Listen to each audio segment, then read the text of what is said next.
Total na 30,000 na paratukdo ang maserbi bilang electoral board members para sa 2025 midterm elections. Iniyan sinabi ni Department of Education Bicol Regional Director Gilbert Sadsad sa Solidarity Pact signing na pigkondusir ka na kaaging Miyerkules sa Kampo General Simeon Ola sa Legazpi City. Sigun sa direktor, bilang pagtaong suporta man sa saindang volunteer teachers maging sa saindang non-teaching personnel. Nagkrear naman sindan ng Election Task Force na mataong administrative aid sa mga iniurog na sa Aldaucan, Pirilian.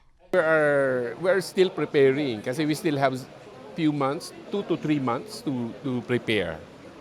Dugang pa niya, bilogan sa indang suporta sa pangapodan na magkaigwanin ligtas asin matrayumpong Pirilian.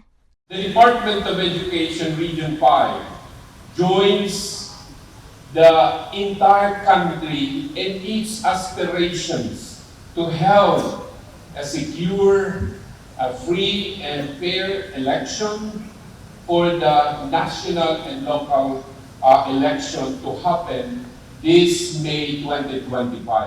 Mientras tanto, preparado naman ang Philippine National Police Bicol para sa paaboton na Pirilian sa Mayo.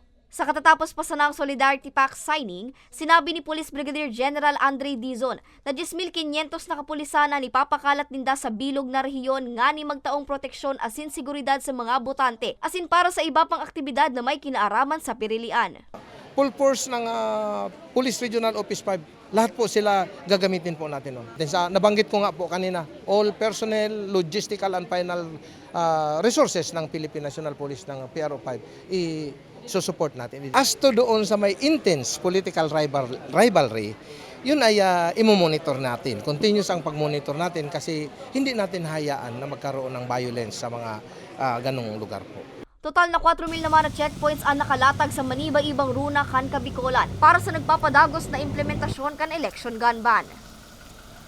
Para sa mga baretang Tatak Bicol, Angeline Dagta.